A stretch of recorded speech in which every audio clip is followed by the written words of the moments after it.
이름으로 평화를 빕니다.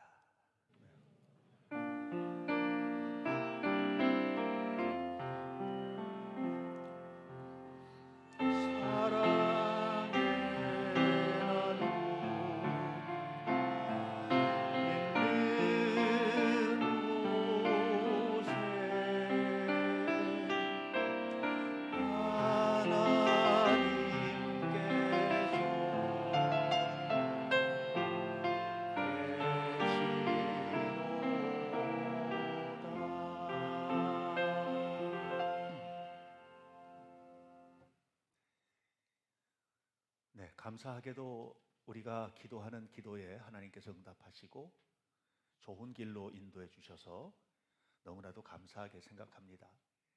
우리 허소영 집사를 위해서도 계속 기도하고 있죠. 최상미 성도. 지난주부터 안주영 집사가 힘겹게 지금 이 몸이 많이 안 좋거든요. 이겨내고 있어서 감사하고 교회에 나오고 있는데 오늘도 부부가 함께 와서 예배를 일부 예배 때 드렸습니다. 잘 회복되도록 기도해 주시길 바랍니다. 이 면역 체계가 완전히 무너져 가지고 그냥 뭘 할 수가 있는 상황이 아닌 이런 상태가 지금 수년째 계속되고 있거든요. 1, 2년이 아니고 수년째. 여러분들의 기도가 진실로 필요합니다. 이 시간에 우리 함께 중보하면서 기도하겠습니다. 살아계신 아버지 하나님, 하나님께서 우리의 삶에 주의 풍성함으로 허락하여 주시기를 원합니다. 아버지께서 우리를 생명의 삶을 주시고 축복해 주시기 원합니다. 늘 함께 해주시는 주의 큰 사랑 안에 머무는 복된 자녀가 되기를 원합니다. 허소영 집사에게 치유를, 최상민 성도에게 치유를, 안주영 집사에게 치유를, 이은영 권사에게 치유를, 정자 권사에게, 박원준 권사에게 치유의 은혜를, 회복의 은혜를 허락하시고 모든 이들에게 아름다운 주의 손길을 허락하옵시며 이 시간에 우리가 예배하며 기도할 때 응답의 주님을 만나도록 주께서 인도하여 주옵소서. 할렐루야.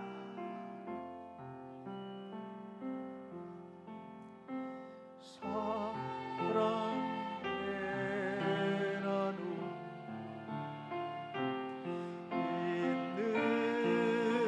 있는 곳에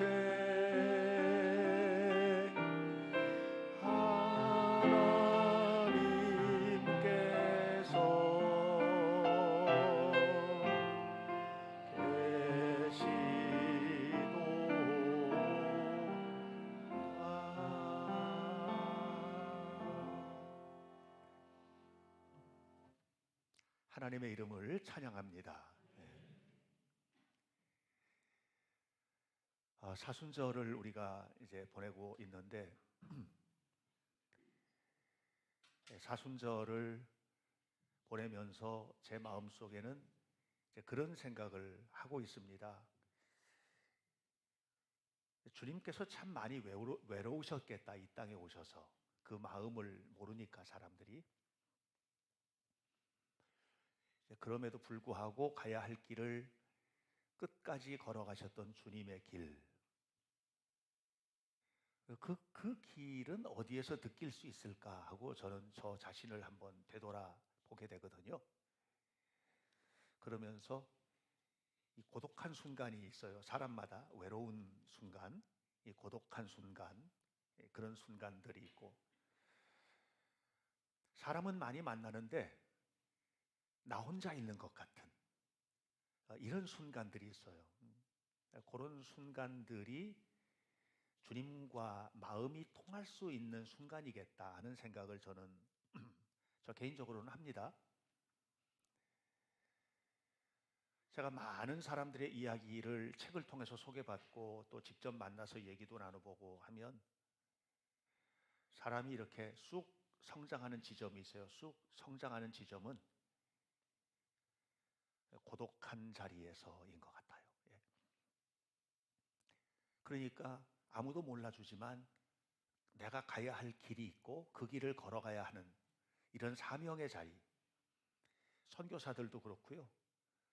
또 정치를 하는 사람이든 또는 경제를 하는 사람이든 다 마찬가지인 것 같아요. 제가 굉장히 큰 부자도 알고 있는 사람이 있는데 그런 얘기를 하더라고요. 불행한 거는 하나도 없을 것 같은데 목사님, 저는 날마다 외로워요. 그러더라고요. 그래서 주변에 사람 많잖아요.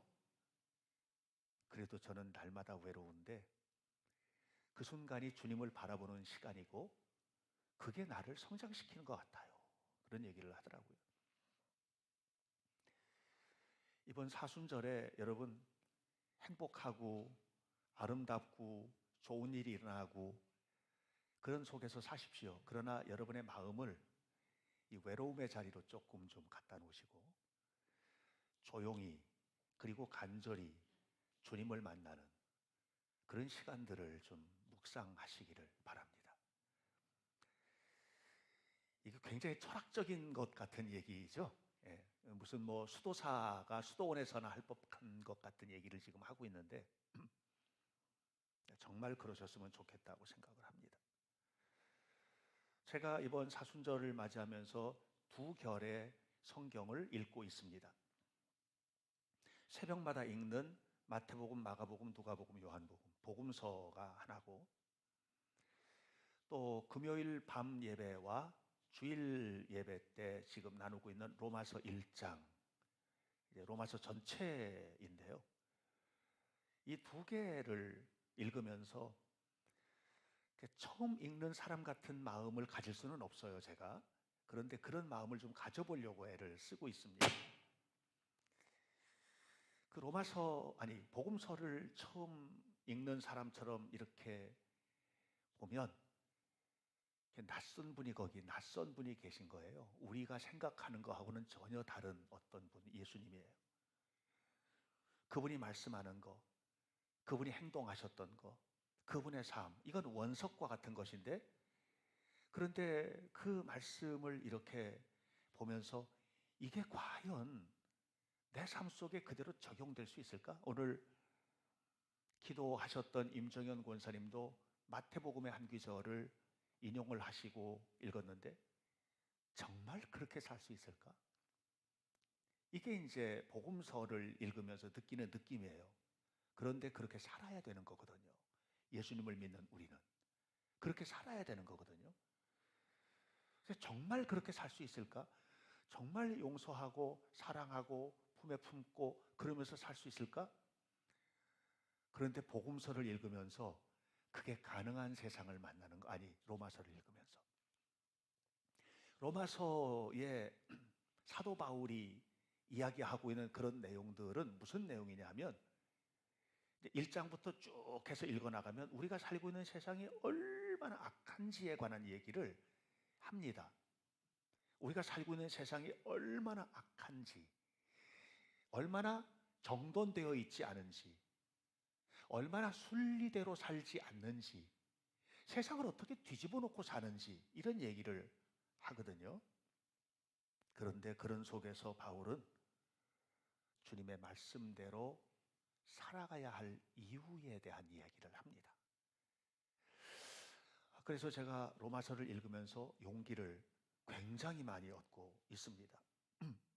여러분, 로마서는요, 사도 바울이 13권의 성경을 기록했습니다. 로마서부터 빌레몬서까지 13권의 성경을 기록했는데 이 13권의 성경 중에서 꽃 중에 꽃이라고 말하는 책이 바로 로마서입니다.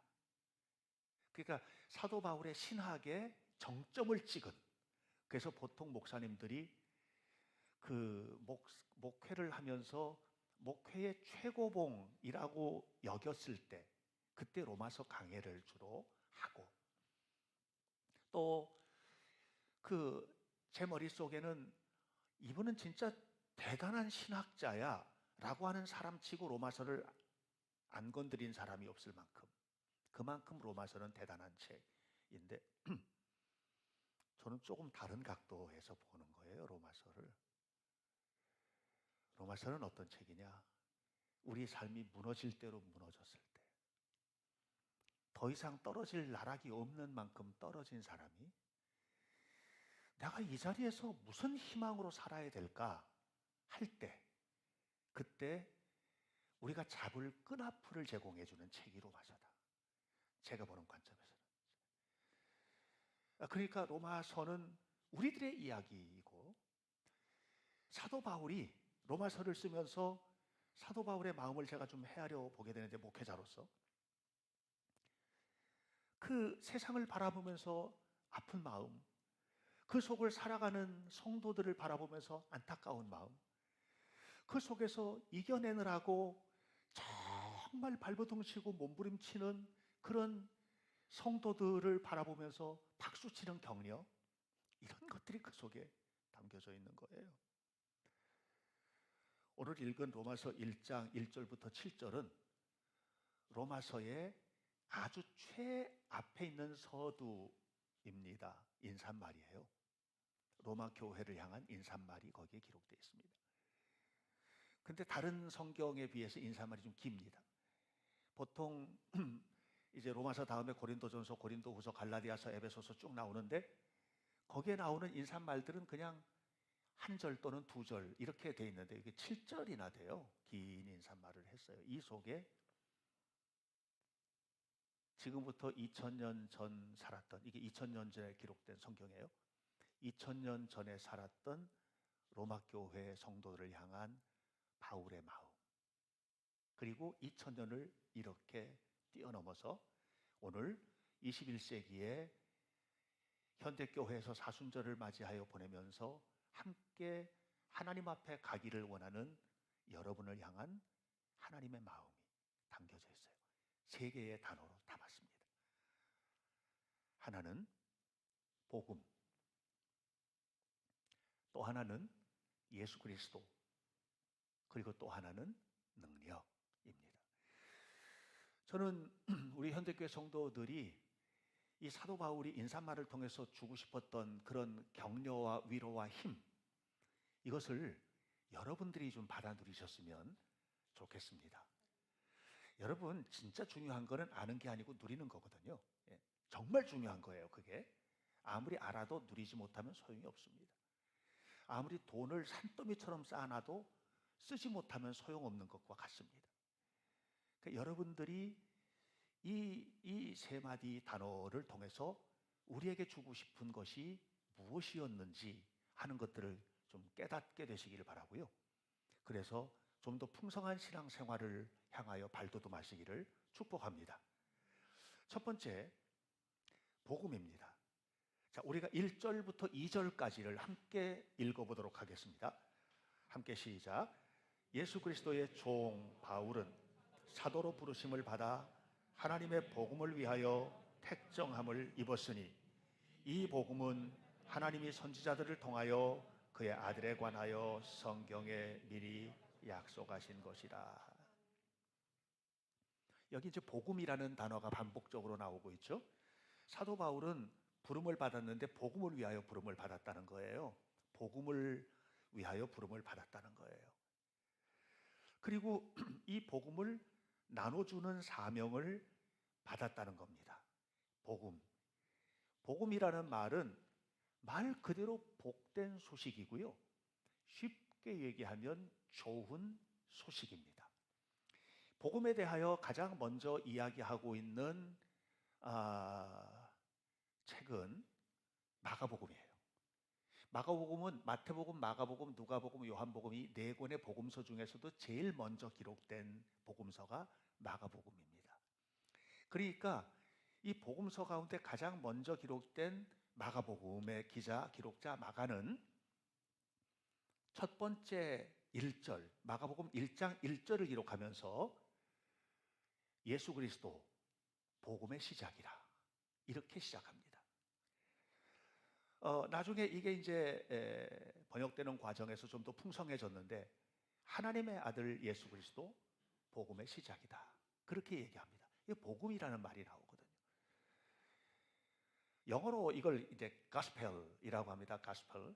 예. 그런데 그 Today's English Version이라는 그 이제 좀 편안하게 성경을 풀어가지고 해석을 해서 기록한 영어 성경을 보면 이 부분을 이렇게 번역을 해요. This is the good news about Jesus Christ, the Son of God. This is the good news. good news라는 거예요. good news. 복음이 뭐냐? good news입니다. 여러분, 아싸! 하고 받아들일 수 있는 그 뉴스입니다. 이게 복음입니다. 여러분, 사실 복음이 뭐냐? 그 당시 로마에 살고 있던 사람들에게 이 복음이라는 말, 이게 이제 그리스 말로 우앙게리온이라는 말인데, 이 복음이라는 말은 누구에게 사용되던 말이냐 하면 황제에게 사용되던 말이거든요. 황제에게. 황제의 말이 복음이에요. 가이사. 그 당시에 가이사. 그러니까 로마 황제를 가이사라고 했는데 이 가이사가 하는 말이 우앙겔리온, 복음이었습니다. 굿뉴스였습니다. 그러니까 말 한마디, 황제 말 한마디에 사람이 살고 죽기도 했고요. 황제 말 한마디면 저 바닥에 있는 사람이 꼭대기에 올라가기도 하고 꼭대기 있는 사람이 내 동댕이 쳐지기도 했습니다. 황제 말 한마디는 살고 죽이는 권세를 가졌고 최고의 권위를 가졌습니다. 그래서 황제가 말 한마디 툭 떨어뜨려서 세워주는 그 말, 이것을 복음이라고 했습니다. 그래서 그 당시 사람들에게는 황제의 말이 최고였습니다. 왕의 말이 최고였습니다. 이런 세상을 살고 있는, 그것도 황제가 직접 통치하고 있는, 직접 통치의 대상이었던 로마라고 하는 도시에 살고 있는 사람들에게 그게 아니고 예수님이 복음이야, 이렇게 지금 얘기하는 거예요. 이거는요, 천지가 개벽되는 얘기를 지금 하는 거예요. 여러분들은 익숙하시니까, 예수님이 복음이라는 말이 익숙하시니까 전혀 천지가 개벽되는 느낌이 안 드실 거예요. 그런데 2000년을 뒤로 돌려서 타임머신을 타고 그 시대로 가세요. 그리고 황제의 말 한마디가 살고 죽이는 그런 세계 속으로 들어가세요. 그 속에서 여러분 이 편지를 한번 받아 읽어보세요. 뭐라고 그랬어요? 하나님의 복음을 위하여 내가 부름을 받았다. 내가 이 복음을 전하기 위하여 너희에게 갈 것이다. 이렇게 얘기하는. 그러면 예수 그리스도가 누군데 그가 복음인가? 라고 하는 의문을 갖게 되겠죠. 사랑하는 성도 여러분, 오늘 우리는 2000년 전의 로마 시민은 아닙니다. 21세기의 대한민국에 살고 있고요. 그리고 여러분들은 지금 2000 도시 속에서 살고 있습니다. 여러분에게 복음은 무엇입니까? 오늘날 많은 사람들에게 복음, 복된 소식은 뭐냐 하면 세상에서 누리는 모든 것들입니다. 이게 복음입니다. 황제의 복음과 똑같은 복음을 우리는 기다리고 있고 기대하고 있습니다.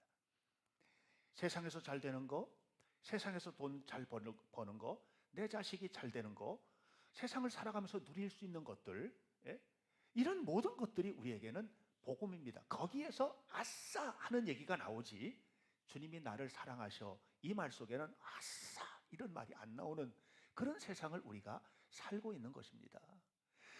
로마 시민들이 그런 세상을 살아왔고 그들에게 복음이 전파되면서 그리스도가 진짜 복음이라는 것을 알려주고 있는 바울의 마음, 그 마음처럼 오늘 저는 여러분들에게 여러분들의 삶에 있어서 진짜 복음이 무엇인지에 대한 이야기를 하는 것이에요. 황제의 말 한마디는 살고 죽이는 권세를 가지고 있지만 그리스도의 복음은 이 땅 위에서뿐만 아니라 영원한 우리의 운명을 좌우할 수 있는 복음임을 기억하시기를 주님의 이름으로 축복합니다. 여러분, 우리가 알아야만 합니다. 돈이 복음인 줄 알았던 거예요. 제가 조금 아까 어떤 큰 기업체의 대표의 얘기를 했잖아요. 전 맨날 외로워요, 목사님. 그런데 예수님 때문에 희망이 생겨요. 예수님이 복음인 겁니다. 돈을 복음으로 삼고 기업체를 키우는 것을 복음으로 삼고 최선을 다해서 일을 했는데, 그런데 결정적으로 나에게 가장 나를 행복하게 하고 복되게 하시는 것은 주님이시더라, 이 얘기하는 거예요. 여러분, 예수님이 복음입니다. 그리스도가 복된 소식임을 기억하시기를 축복합니다. 그러면 예수님은 누구길래 그분이 복음인가? 예수님은 도대체 누구지? 3절과 4절입니다. 함께 읽습니다. 시작. 그의 아들에 관하여 말하면 육신으로는 다윗의 혈통에서 나셨고 성결의 영으로는 죽은 자들 가운데서 부활하사 능력으로 하나님의 아들로 선포되셨으니 곧 우리 주 예수 그리스도시라. 우리 주 예수 그리스도가 복음인데 그분은 누구냐 하면 약속하신 다윗의 혈통에서 나셨고 십자가에 달리셨다가 우리의 죄를 위해서 다시 살아나셨고 하늘로 올라가셔서 온 우주와 역사를 주관하시는 하나님이다라고 이야기를 하고 있는 것입니다. 바울이 이걸 안 거예요. 이걸 알기 전에는 바울도 예수님이 복음이라는 생각 안 했어요. 모르니까. 여러분 잘 아시다시피 사도 바울이 그 예수님을 믿기 전에, 예수님을 만나기 전에 그가 살았던 것은 뭐예요? 그 세상에서 최고가 돼야 됐던 거거든요. 그리고 여러분 잘 모르시겠지만 그 당시에 유대인 중에서는 최고 학부라고 할 수 있는 가말리엘 문화생으로 공부를 했고요. 그리고 이 젊은 사람이 정말 젊은 사람인데 새파랗게 이 호적의 잉크도 안 마를 만한 젊은 사람이 대제사장하고 만나가지고 대화를 나누고 그 당시에 내노라 하는 사람들과 교제를 나누고 이 정도 사람이었던 거거든요. 대단한 인물이었던 거예요. 그런데 성경을 보면 신기한 얘기가 나와요. 성경 사도행전을 보면 스데반이 돌에 맞아 죽어요. 예수님을 전하다가. 근데 그 옆에 사울이라는 청년이 있었대요. 이 사울이 누구냐면 바울이에요. 사울은 변화되기 전에 이름이에요. 엄청나게 큰 자라는 뜻이에요. 바울은 뭐냐? 아무것도 아닌 작은 자 이런 뜻이에요. 그러니까 이 사울이라는 청년이 스데반을 죽일 때 옆에 진짜 큰 자로 서 있는 거예요. 그 죽이는 증인으로 서 있는 거예요. 그리고 예수 믿는 사람들을 죽이고 율법과 어긋나는 사람들을 핍박을 하러 다닐 때 성경은 그의 마음속에 가득 차 있는 것이 무엇이었는지를 얘기하는데 살기, 어두움, 미움 이렇게 말합니다. 하나님을 잘 믿고 종교인으로 그 정도 성장하고 정말 먹물 꽉 찰 만큼 배울 만큼 배우고 그랬으면 그 알고 있는 지식이, 알고 있는 경험이, 그리고 그가 가지고 있는 종교적인 소양이 그를 더 따뜻하고 풍성하고 아름답고 여유 있고 이런 사람으로 만들어야 되는 거 아닌가? 근데 실제로 그의 마음속에는 살기만 가득 차 있었다는 거예요. 그랬던 그가 예수님을 만났어요. 예수님을 만났어요. 굿뉴스, 복된 소식, 복음이신 예수님을 만난 거예요. 복음이신 예수님을 딱 만났는데 엄청난 일들이 벌어진 거예요. 그의 삶을 한마디로 표현한 성경이 있어요. 고린도전서 13장입니다. 고린도전서 13장은 처음부터 끝까지 뭐에 대해서만 얘기하냐? 사랑은 뭐냐 하면요. 사랑은 뭐냐 하면요. 사랑은 뭐냐 하면요. 사랑은 이런 거예요. 사랑은 이런 거예요. 사랑은 이런 거예요. 하면서 끊임없이 사랑에 관한 얘기하면서 맨 마지막 절에 최고는 사랑이에요 하고 마쳐요. 그러니까 사도 바울이 예수님을 만나고 난 다음에는요, 그 안에 그렇게 꽉 찼던 시기, 미움, 살기 싹 빠져나간 거예요. 독성이 빠져나간 거예요. 독성이 빠져나간 거예요. 그렇게 모든 독성이 빠져나간 자리에 누가 채워졌어요? 예수 그리스도가 채워진 거예요. 그는 가는 곳마다 복음이 되었어요. 하는 일마다 아름다움이 되었어요. 사랑하는 여러분, 갈라디아서 6장 14절에서 사도 바울이 이렇게 말합니다. 내게는 우리 주 예수 그리스도의 십자가 외에는 자랑할 게 하나도 없습니다. 왜 자랑할 게 없어요? 자랑할 게 진짜 많은 사람이거든요. 그런데 예수님을 만나고 난 다음에 예수 그리스도 외에는 자랑할 게 한 개도 없다는 거예요. 디모데전서 1장 14절에 이렇게 말해요. 우리 주의 은혜가 그리스도 예수 안에 있는 믿음과 함께 사랑으로 넘치도록 풍성하였다. 우리 주 예수 그리스도의 은혜가 내게 넘치는데 내가 하나님을 믿는 믿음의 크기만큼, 내가 사랑하는 사랑의 용량만큼 이렇게 넘치도록 내 안에 풍성하게 넘쳤다. 이게 뭐냐면 사도 바울의 삶의 모습이거든요. 너무 행복하다는 거예요. 이게 사도 바울의 모습이었습니다. 사랑하는 성도 여러분, 저는 우리 교회 성도들이 행복하셨으면 좋겠거든요. 여러분들의 삶에 행복의 조건들이 가득 찼으면 좋겠거든요. 사람은 먹고 사는 동물이잖아요. 그러니까 먹고 살아야 되니까 먹고 사는 것도 풍성하였으면 좋겠고, 움직이며 살아야 되잖아요.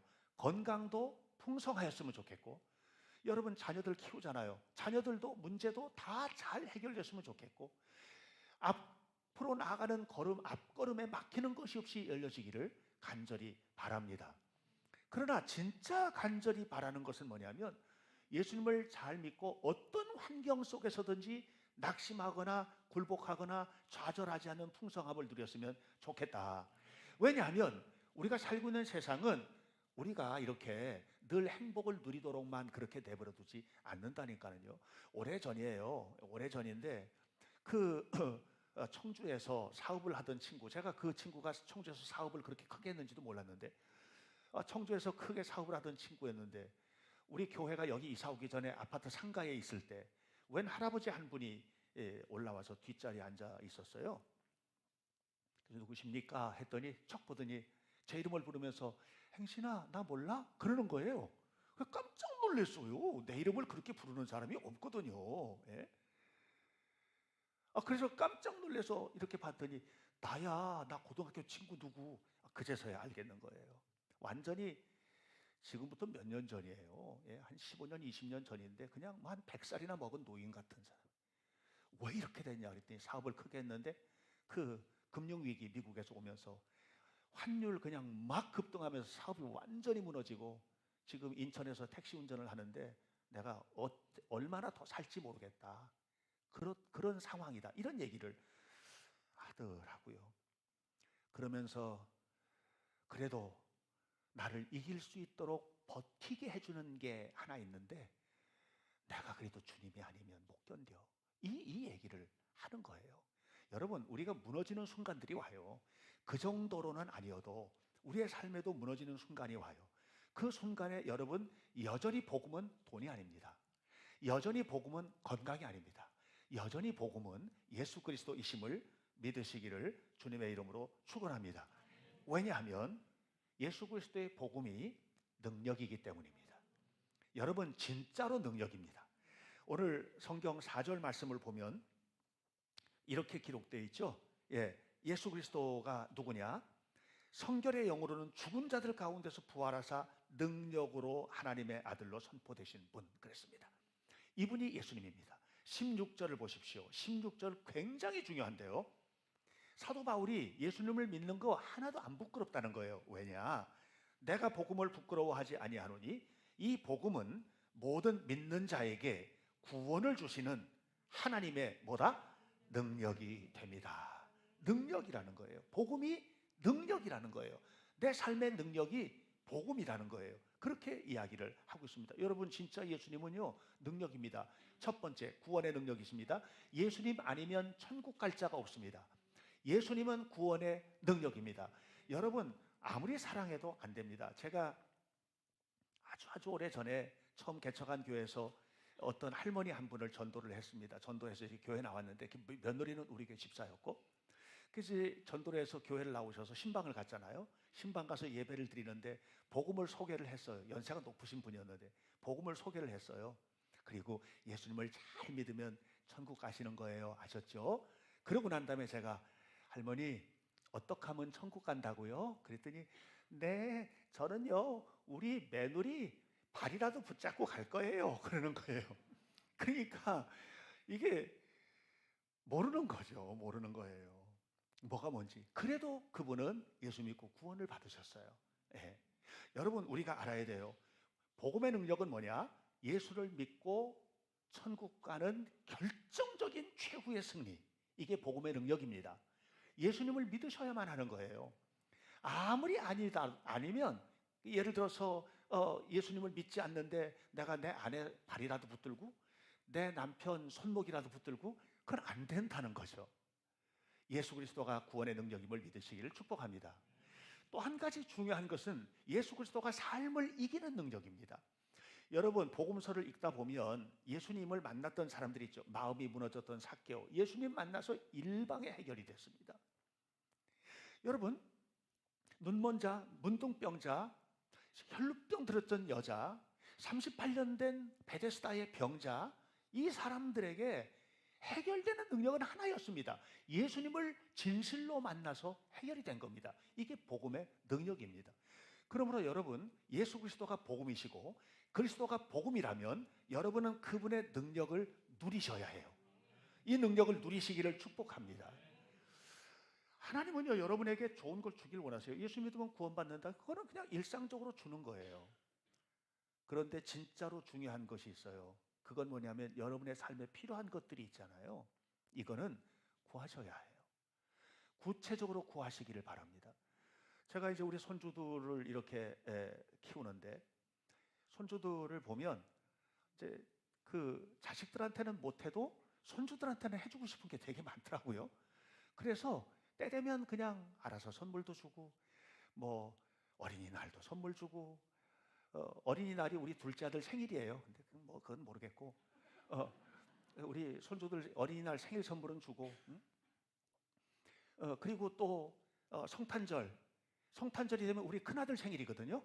그건 모르겠고, 우리 손주들은 성탄절 선물도 주고, 그냥 이렇게 하는 거예요. 이게 이제 할아버지 마음이에요. 그런데요, 여러분, 이런 거 아십니까? 그런데 이 아이들이 그냥 특별히 구하는 게 있어요. 할아버지 뭐 해주세요. 그거는 눈에 불을 켜고 갖다 줍니다. 이거는 그냥 일상적으로 주는 수준이 아니고요.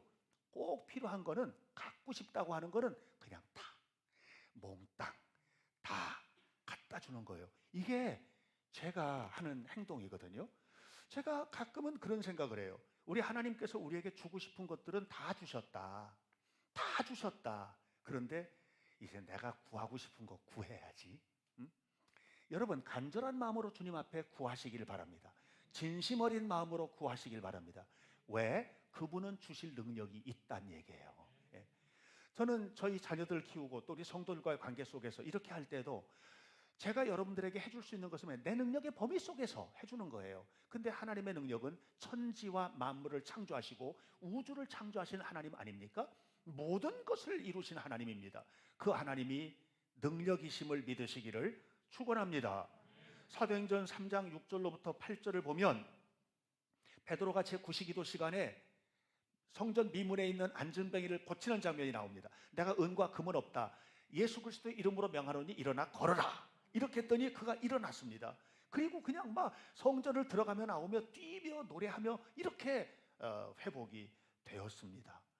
안전뱅이가 하나님을 찬양한 이유는 뭘까? 고쳐졌으니까. 결정적으로는 그렇죠, 결과적으로는.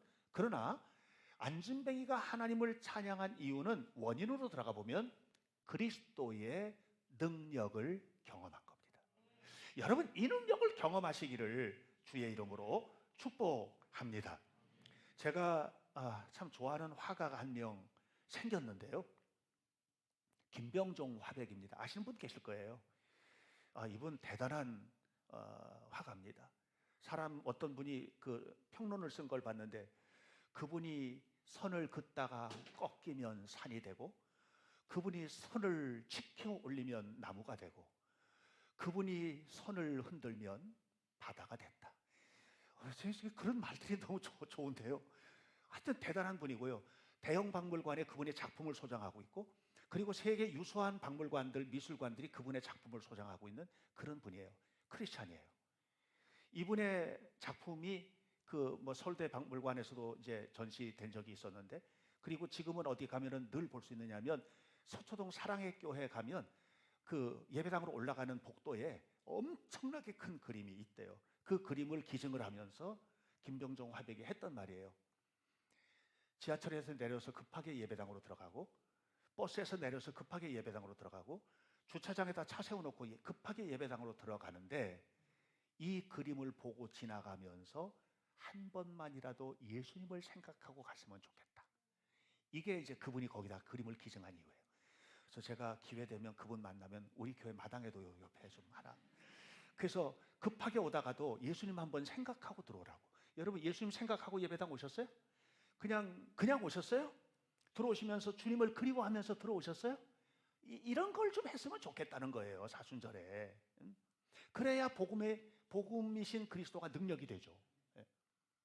능력이 되셔야 되지 않겠어요? 여러분 우리 모두에게. 그분이 이런 말을 해요. 저는 꽤 유능한 사람이라고 생각했습니다. 예수 믿기 전에. 사람들은 나의 작품에 열광했습니다. 그런데 예수님을 만난 후 나는 지진아가 되었습니다. 나는 아무것도 할 수 없는 사람이라는 걸 깨달았습니다. 나는 이제서 생명의 바다로 뛰어든 작은 물고기 한 마리에 불과합니다. 이렇게 말을 했어요. 그래, 우리는 다 그렇지. 뭐 잘난 척하고 뭐 자기는 뭐 대단한 사람인 것처럼 다 아는 것처럼 그러지만 하나님 앞에서 우리는 지진하지.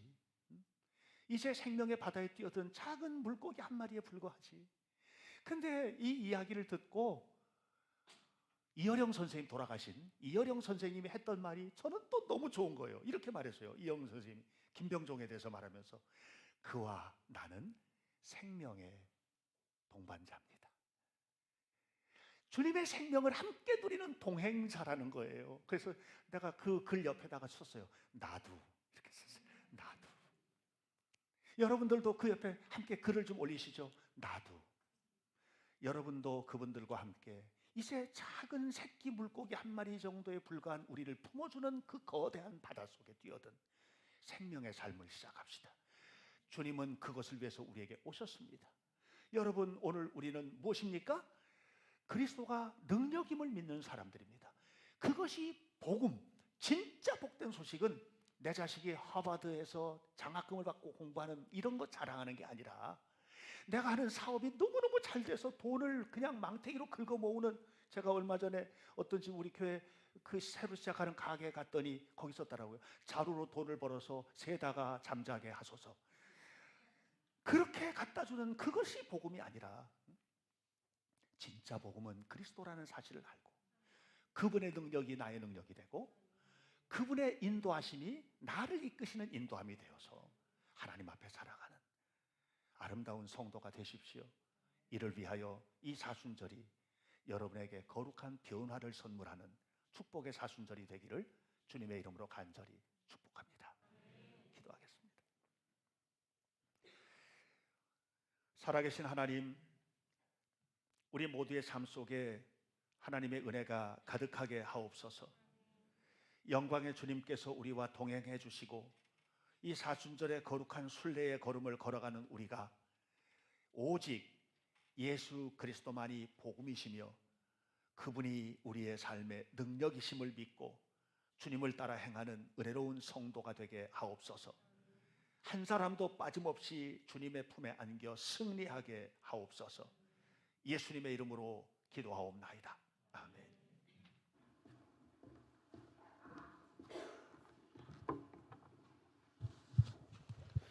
주신 말씀 기억하시면서 봉헌 찬송 200